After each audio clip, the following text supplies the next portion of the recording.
Dear teacher colleagues and my dear students, I am Dr. P.K. Verma. You are most welcome in P.K. Verma biology classes. In continuation with our discussion in cell biology, in this fourth session, I am going to discuss about the structure and function of mitochondria. Since its discovery, a long journey has occurred and there are many new informations on the molecular levels also. So, in the discussion, I shall take some old concepts as well as try to correct them with the new concepts available to us in different textbooks and in research papers. The mitochondria were discovered at first in muscle cells by Kolliker. It was found in a number of muscle cells, and Kolliker thought that it is a special structure to only the muscle cells and therefore used the name sarcoplast.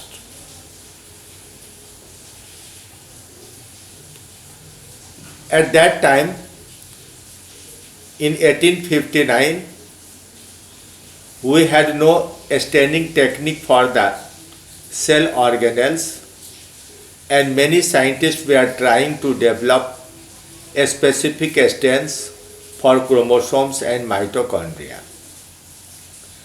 Altman was successful. In 1882-84, he developed a staining technique by using neutral red B and found their presence in almost all eukaryote cells except the RBC. He used the name bioplast instead of sarcoplast because it was not specific to only the muscle cells. It is present in almost all cells, but it is absent in the prokaryotes. In many tissues like liver and pancreas, these are long thread-like structures for which Benda in 1898 used the modern name mitochondria, that simply means thread-like structures, thread-like bodies. And this name was accepted by all because it has a new appearance, new look.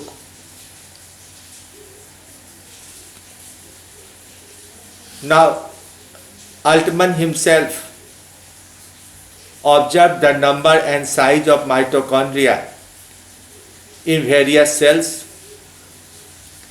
The number of mitochondria varies from cell to cell depending on its functional status. That is, if the cell is more functional, it has more number of mitochondria, and when it is less functional, it has only a few mitochondria. It is absent in RBC, and intestinal parasites like entamoeba, giardia, roundworm, pinworm, etc., and in all prokaryotes. But in Plasmodium and Leishmania, only one long mitochondria is present, whereas in Chaos, the giant amoeba has 50,000 mitochondria, though these are very small in size. In the eggs of sea urchin, 1,60,000, and in Urodela amphibia, 3 lakh mitochondria are present. What Altman found that when the number increases, the size decreases. So if you want to calculate the exact amount of mitochondria, you have to consider the shape and size also, not only the number.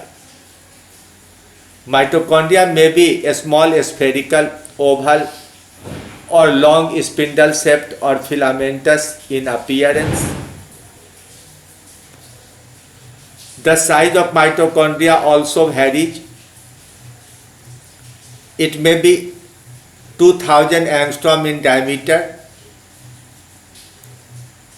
as well as 20,000 angstrom in length. That is from 200 nanometer to 2000 nanometer.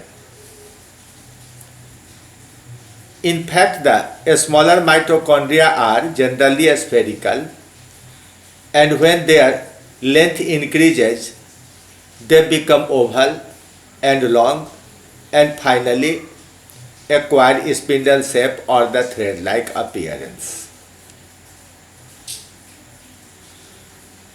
Altman therefore use the product of number and size and compare the product in different cells and could come to the conclusion that these may be the centers of production of energy, that is, they control the supply of energy in the cell.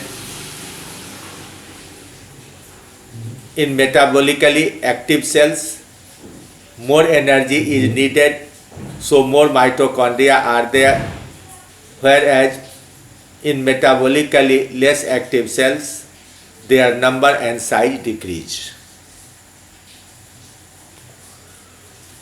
This finding is still correct because you know that the mitochondria are the powerhouse or the manufacturing center of the biological energy, that is the ATP. Major amount of ATP is produced in mitochondria itself.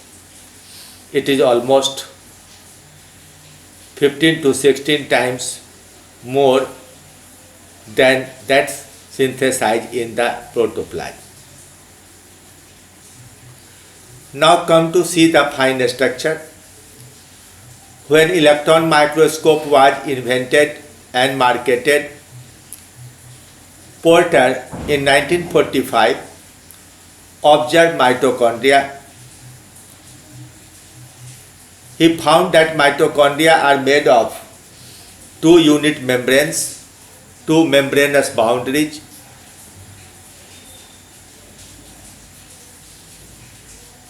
The outer membrane and the inner membrane. Because of the inner membrane, the whole space of mitochondria has been divided into two separate functional chambers, functional compartments.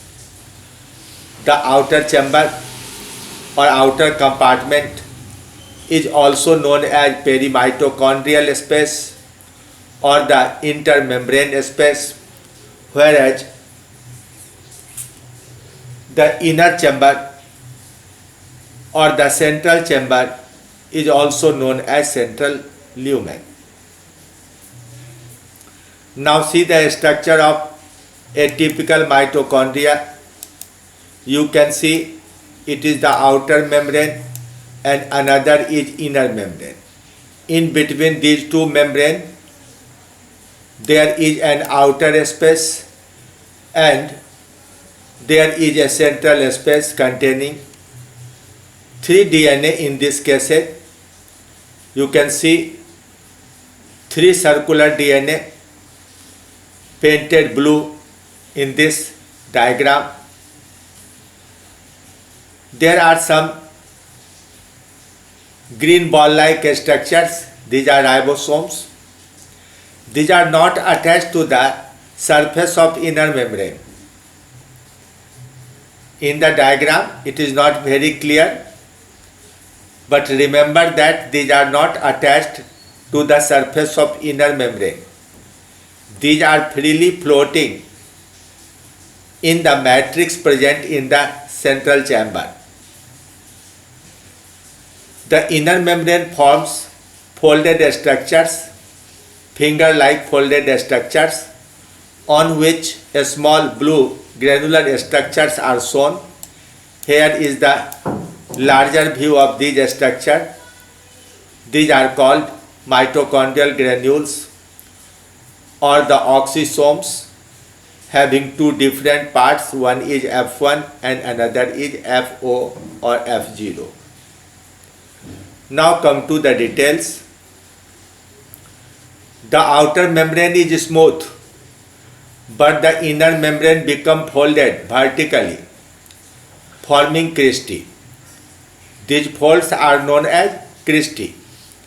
In plant cells, these cristae may be branched and tubular. Like many other cell organelles, these are made of unit membranes with a thickness about 60 angstrom. And the space between these membranes, that is the outer and inner membranes, is 80 to 100 angstrom.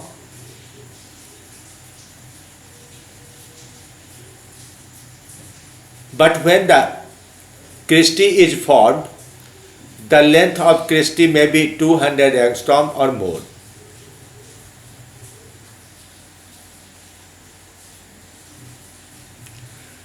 The outer surface of the inner membrane,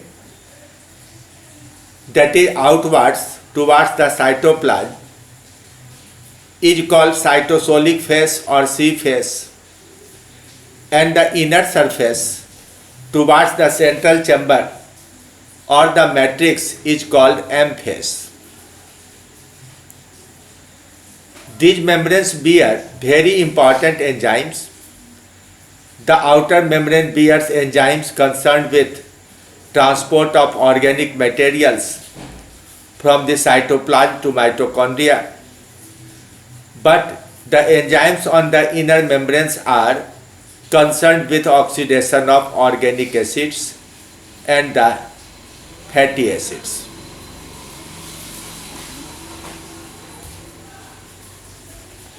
The outer membrane contains monoamine oxidase, retinone, N-sensitive NADH, cytochrome C reductase, kynurenine hydroxylase, and fatty acid coenzyme A ligase. The inner membrane contains succinate dehydrogenase, beta hydroxybutyrate dehydrogenase, carnitine fatty acid transferase. The last enzyme is very important. It helps in transport of fatty acids from outside to inside. Now there are two chambers, outer space and inner space. Outer chamber or inner chamber.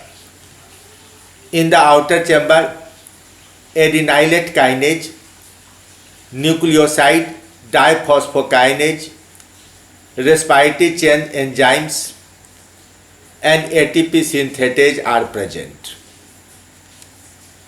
In the central chamber, however, enzymes of beta oxidation of fatty acids and Krebs cycles, that is citrate synthetase, aconitase, isocitrate dehydrogenase, alpha keto dehydrogenase, fumarase, malate dehydrogenase, along with deaminase and transaminase are present. Now come to the detailed structure of mitochondrial granules. These granules were discovered by Fernandez Moran in 1954. He used the name mitochondrial granules and elementary particles for them. But later on, De Robertis in 1975 used the name F1 particles. Here F stands in honor of the discoverer Fernandez Moran. F for Fernandez. And there are two parts of the particle.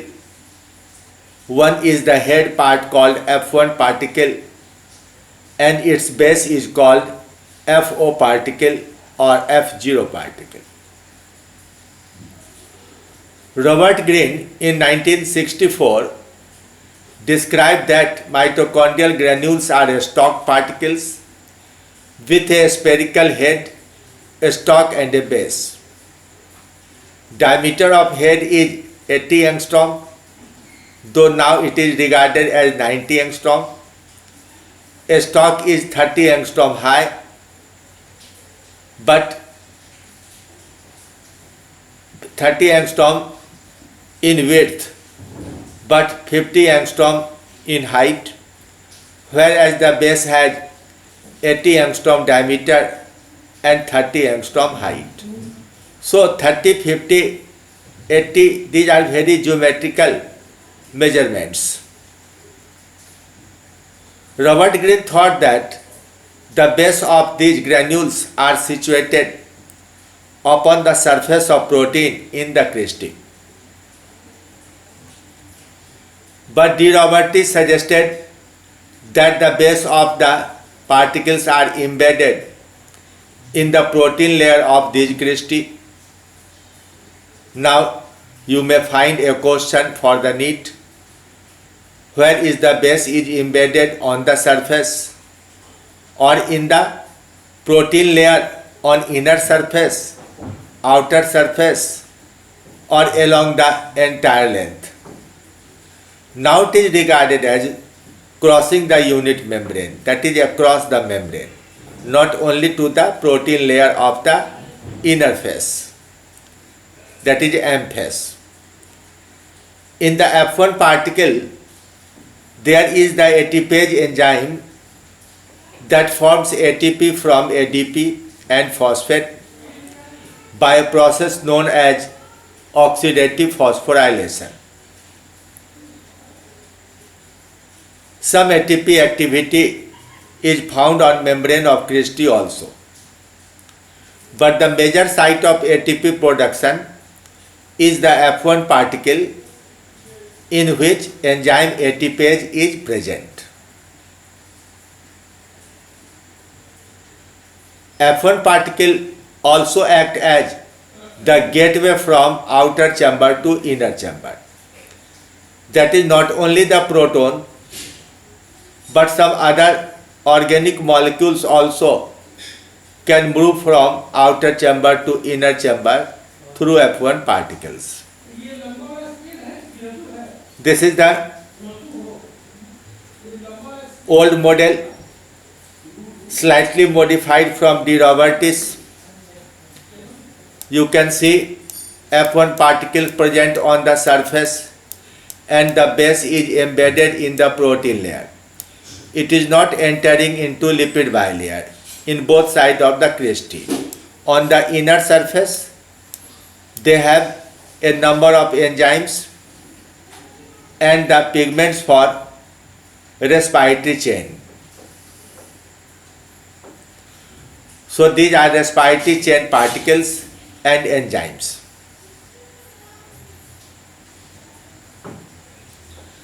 The real structure described now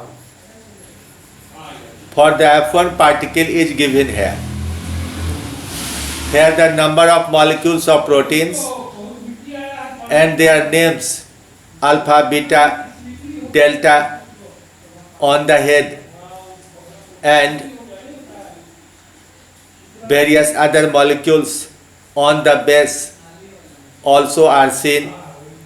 You can see gamma and epsilon on the stalk part and a rotor system labeled here B2 that move the F1 particle in a direction given here. You can see from left to right direction there is a sign for rotation of the molecule. The F1 unit protrudes into mitochondrial matrix. Subunit alpha and beta, that is protein subunit, make a hexamer with 6 binding sites. That is 3 molecules of alpha and 3 molecules of beta must be there. 3 of them are catalytically inactive and they bind ADP. Other 3 subunits catalyze the ATP synthesis. That is, the ADP is converted into ATP. The other F1 subunits are gamma, delta, epsilon, and they form a part of rotational motor mechanism that I just have mentioned, that it is rotating from left to right direction, that is anti-clock direction. So this rotor mechanism is made by gamma, delta and epsilon protein subunits. Now the basal part or FO part has ATP synthetase,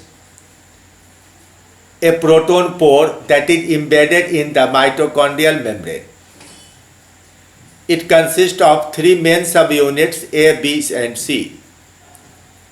6 C subunits make up the rotor ring, and subunit B makes up a stalk connecting F1 OSCP. It is name of the enzyme producing gene in our cases, OSCP, that prevents the alpha beta hexamer from rotating. That is, alpha beta does not rotate, but the other part can rotate with the help of the B subunit. Subunit A connects B to the C ring. So it is just discussion of the diagram given here. You can escape at the level of +2 and also at the level of graduation, but for the postgraduate students and the students of biotechnology, these points should be remembered carefully, because at the higher level, function of individual protein subunit can be asked.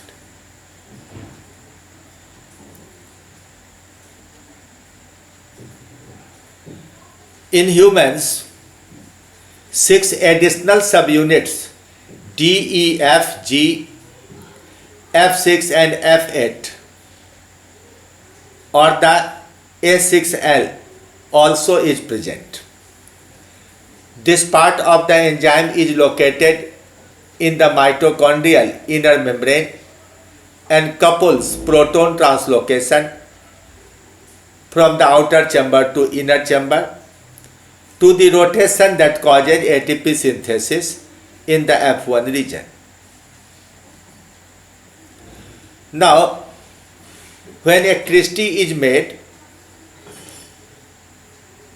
it is not simple a folding, but there are specific proteins that bind the places, interact the protein molecules here or here and make them become folded like finger. On the Christie, these are the electron transport system named here as C1, C3, C4 and C5 also. But in your books, C1, C2, C3 and C4 are mentioned. C2 is present elsewhere and C5 is not mentioned. These particles or the complexes together form OXPHOS, that is the system of oxidative phosphorylation. We shall see them in following diagrams. This is electron transport system and the oxidative phosphorylation. When glucose or any organic molecule is oxidized, hydrogen is released. That is, oxidation takes place by dehydrogenation. After that, hydrogen atom breaks into electron and proton, and this electron flows through a series of carrier particles forming the electron transport system, and when proton is oxidized to form water, the energy released is used in synthesis of ATP. David Green in 1966 at first described the four complexes of electron transport. He thought that these complexes are in the F1 particle itself, but now we know that these complexes are present on the membrane of Christie, not inside the F1 particle. Since then, many new findings have been added to describe how electrons are carried through the membrane and how energy is utilized in synthesis of ATP. Here in this topic, I am not going to discuss the mechanism of ATP synthesis, but I will outline how ATP could be formed. In fact, the electron transport system and ATP synthesis are two different things. Electron transport transports electron along the redox potential from the higher potential to lower potential of electron. I mean it low potential to high potential, because electron is flowing uphill. And ATP synthesis takes place by utilizing the energy released through this electron transport system. So these are two parallel reactions, but generally discussed together. In complex 1, known as NADH Q reductase, NADH is reduced nicotinamide adenine dinucleotide, and Q is the quinone, earlier known as coenzyme Q, but now it is called ubiquinone reductase. It is the largest complex with a structure consisting of 15 subunits. That is, there are 15 polypeptide molecules. It contains FMN, flavin mononucleotide. It contains FMN and 6 iron sulfur centers. So there are 15 polypeptides, flavin mononucleotide, and 6 iron sulfur center through which hydrogen is carried, and NADH is oxidized and FMN is reduced. So it is said that the hydrogen is transferred from NADH2 to FMN and then to ubiquinone.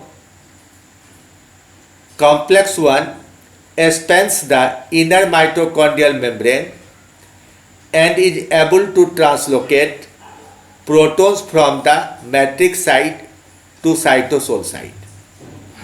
That is, the proton can be carried from inside to outside on the inner membrane of mitochondria.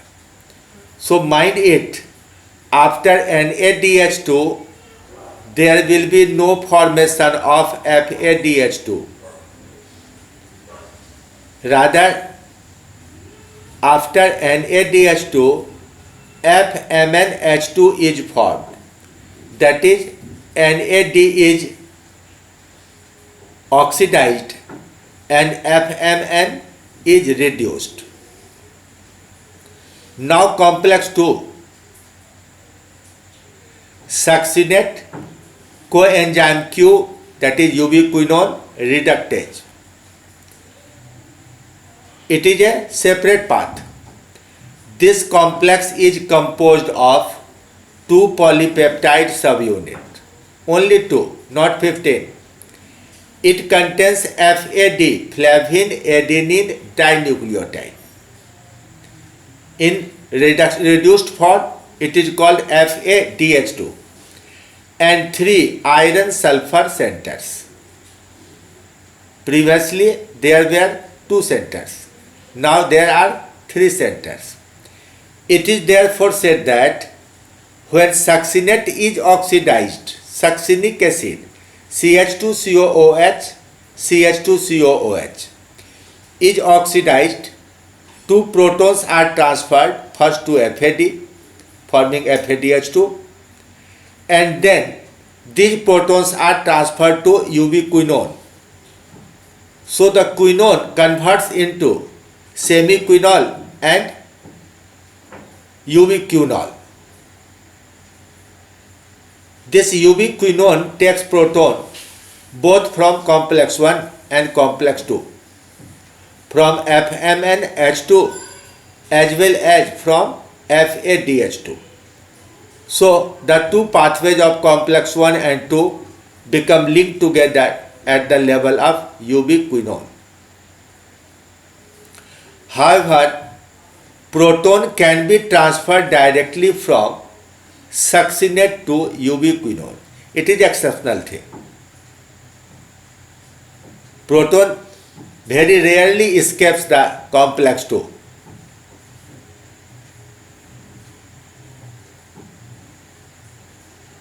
In complex 3, QH2, that is ubiquinol, cytochrome 3 reductase.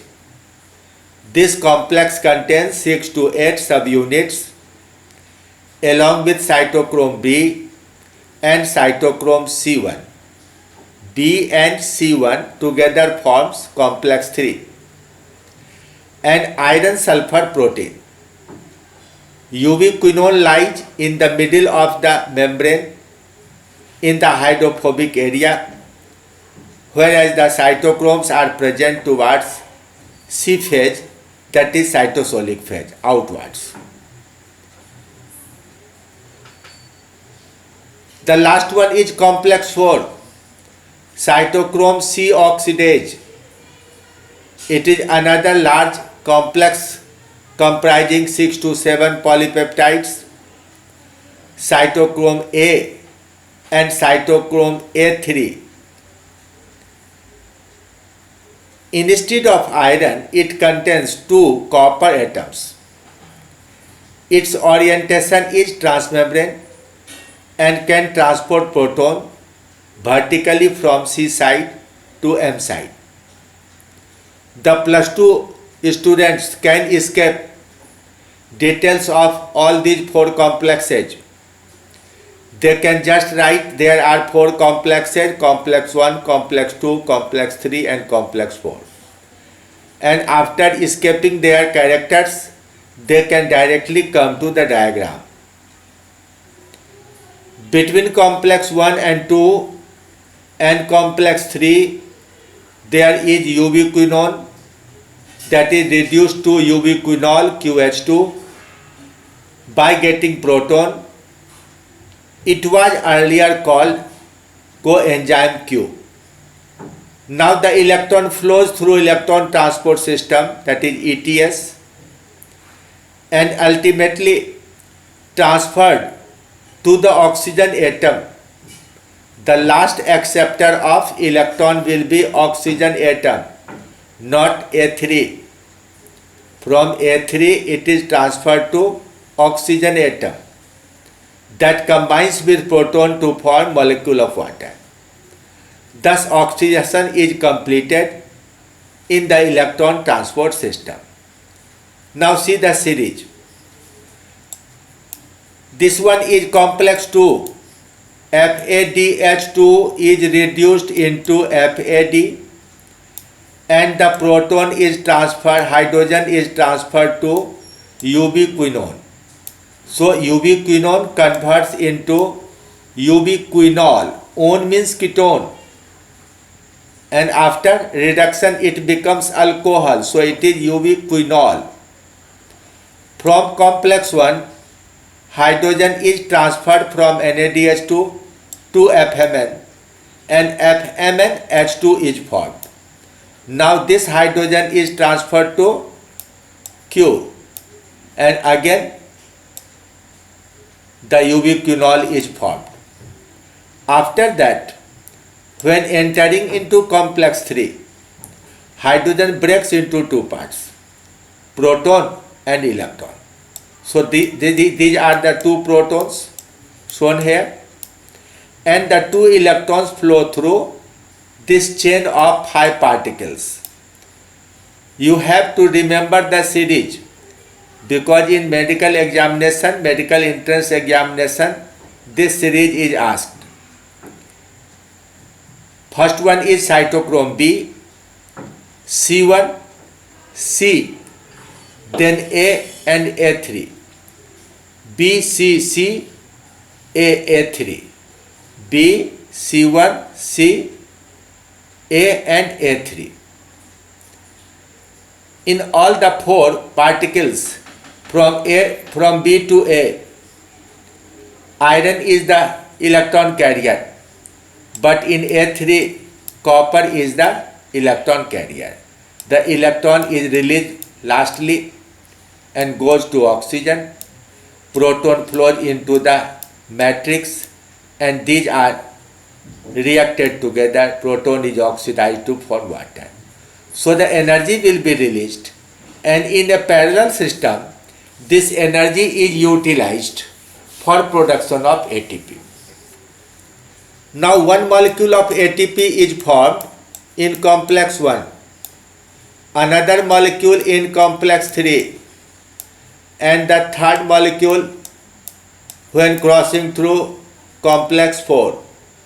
So if NADH2 is oxidized, 3 ATP are generated, but when complex 2 is utilized, only 2 ATPs are released.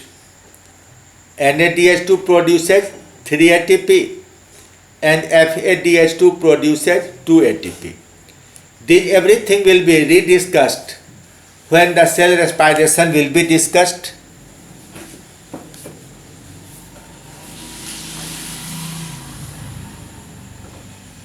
Now this is the arrangement of these cytochrome particles in the two sides of the inner membrane. Matrix phase, M phase, it is inside, and intermembranous space, that is C side. It is cytosolic side and this is the matrix side. These particles go inside, outside, so their arrangement is not unidirectional. These are arranged across the membrane. Now just see a summary. This is system NADH. In the mitochondrial matrix there will be citric acid cycle or Krebs cycle, and from this cycle the hydrogen is released. So NADH2 uses complex 1, complex 3, complex 4, and FADH2 complex 2, here is complex 2, complex 3, complex 4, and this one is the mitochondrial granule with a head or F1 particle and the basal FO particle that produces ATP. So for you students, this diagram is more important, as well as the earlier diagram discussed here, this diagram and again the next diagram. These are important for you all students.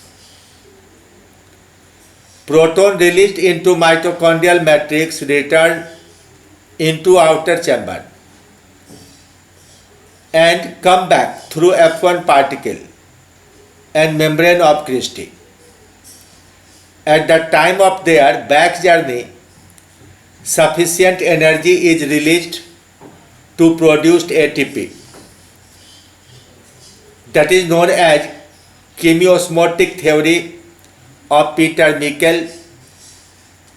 In 1967, he gave this chemiosmotic theory to describe how ATP is produced, how proton released in the matrix goes out into the outer chamber and again returns through F1 particle, and while coming back, energy is generated to form ATP from ADP.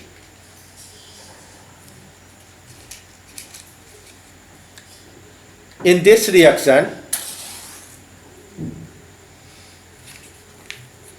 proton is oxidized to form water, so ATP production needs presence of oxygen. If there is no oxygen, no production of water, ATP will not be formed. Similarly, if by some chemical back journey of proton is prevented, then again ATP is not formed. Now just summarize the mitochondrial functions. Mitochondria are considered as powerhouse of the cell because they are centers of aerobic respiration and energy production in the form of ATP. Mind it, you have to write ATP is the source of biological energy. ATP has chemical energy. It is used in biological function.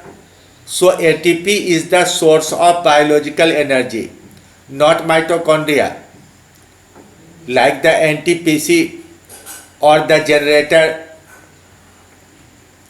it is using chemical energy to convert into another chemical energy, that is ATP.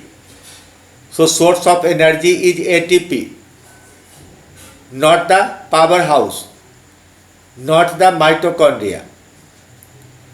In all organisms, the energy stored in the phosphate bond of ATP is utilized in chemical reaction, and it is derived from glucose, amino acids or fatty acid. So the energy, chemical energy present in glucose, amino acids or fatty acid is converted into ATP bond energy in the mitochondria. In the mitochondria, a smaller fatty acids can enter by simple diffusion, but the larger ones are carried by active transport involving a carrier named O-carnitine. I have earlier mentioned the fatty acid transport when I gave a list of enzymes present on the inner membrane. There carnitine was mentioned. Likewise, most amino acids also are carried by active transport. Even the pyruvic acid that has only 3 carbon cannot pass through the membrane. Therefore, a complex process of decarboxylation and oxidation takes place on the outer membrane by the enzyme pyruvate dehydrogenase.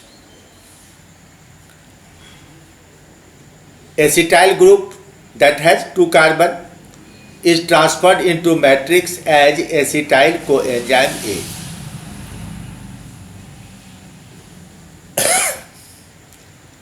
This pyruvic acid was the last product of glycolysis having 3 carbon.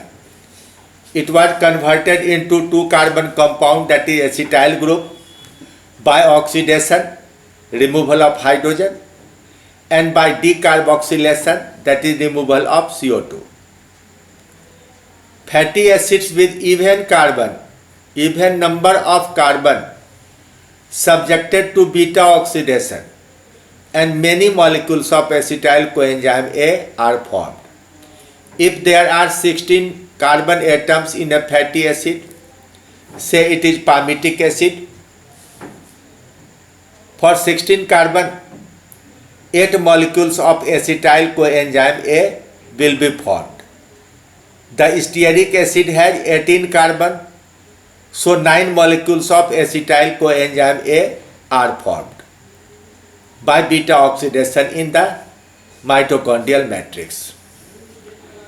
The acetyl coenzyme A enters into a cyclic reaction commonly known as Krebs cycle.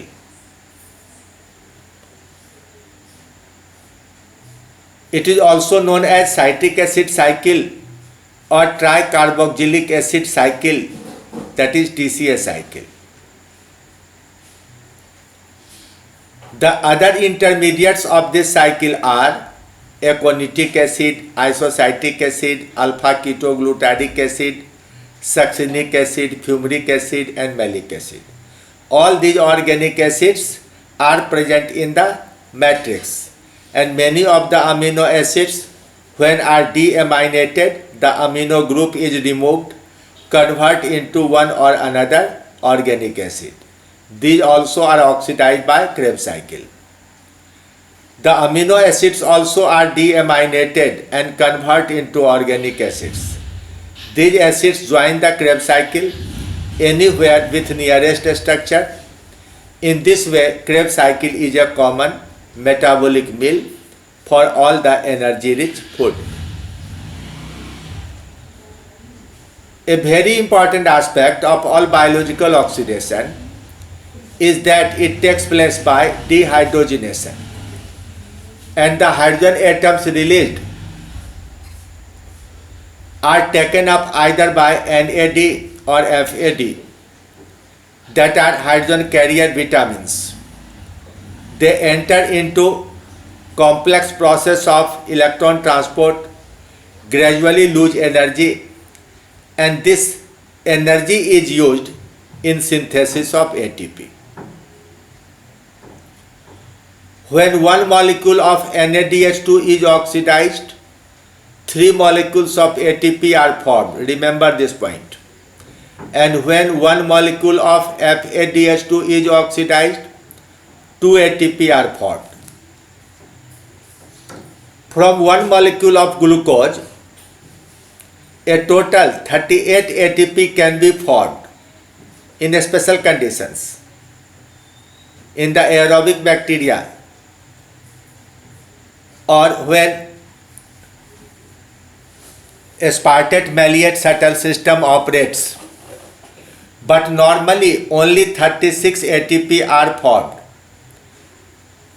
This will be discussed later on with the cell respiration. We have a compulsion that while discussing function of mitochondria, we have to study every aspect of the cell respiration also, but in summarized form. So after you will study cell respiration, again revise function of mitochondria, then everything will be clear. These two chapters should be dealt together. Otherwise, there is some problem in understanding for the beginners. Now, mitochondria is a prokaryotic structure. Why? Because it contains naked circular DNA and many small 70 S ribosomes. These ribosomes can be seen attached to inner membrane or freely suspended in the matrix, and they often form polysome in the matrix. These characters suggest that Mitochondria are like bacteria and evolve independently in seawater. When the eukaryotic cells evolved, they entered into them, lived there, and became permanently symbiotic. Thus, now you know how you can get sufficient ATP to carry your metabolism and utilize your brain to memorize all this knowledge as much as possible. Of course, this topic needs to be revised with cell respiration, but at least you must remember the fine structure as well as some of the enzymes mentioned here, outline of the electron transport system and the structure of F1 particle, etc. Thank you very much.